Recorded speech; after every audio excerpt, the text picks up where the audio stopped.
பிரதமர் நரேந்திர மோடியின் கடந்த 10 ஆண்டுகால ஆட்சியில் இந்திய பொருளாதாரம் கடும் வீழ்ச்சி அடைந்துள்ளதா? பிரதமராக பதவியேற்ற நரேந்திர மோடி இந்திய நாட்டை பொருளாதாரத்தில் முன்னேற்றுவதாக உறுதியளித்திருந்தார். அதற்காக மேக் இன் இந்தியா போன்ற திட்டங்கள் உருவாக்கப்பட்டன.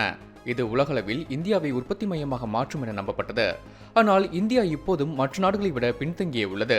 தொழில்மயமான நாடுகளின் உற்பத்தியை ஒப்பிடும்போது இந்தியாவில் மொத்த உள்நாட்டு உற்பத்தி குறைவாகவே உள்ளது. கடந்த 10 ஆண்டுகளில் இது மேலும் சரிந்துள்ளது. பெரிய தொழில்நுட்ப நிறுவனங்கள் இங்கு உற்பத்தி வசதிகள் மற்றும் உற்பத்தி நடவடிக்கைகளில் முதலீடு செய்கின்றன. இது சீன நாட்டை சார்ந்திருப்பதை குறைத்து இந்தியாவின் பொருளாதாரத்தை உயர்த்துகிறது.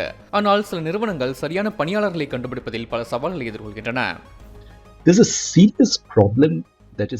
திறன்கள் கிடைப்பது தொடர்பாக இந்தியாவில் இப்போது ஒரு தீவிரமான பிரச்சனை உள்ளது.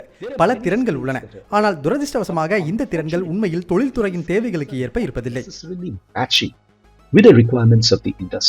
இருப்பினும் உற்பத்தி துறையும் புதிய வளர்ச்சியை கண்டு வருகிறது.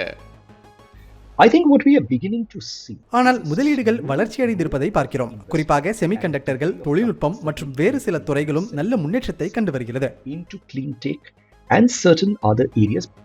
இந்திய பொருளாதாரம் தற்போது வளர்ந்து வருகிறது.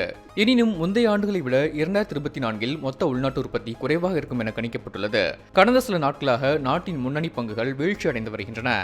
இந்தியாவில் பெரிய நிறுவனங்கள் தற்போது தடுமாற்றத்தை சந்தித்து வருவதையே இது காட்டுகிறது.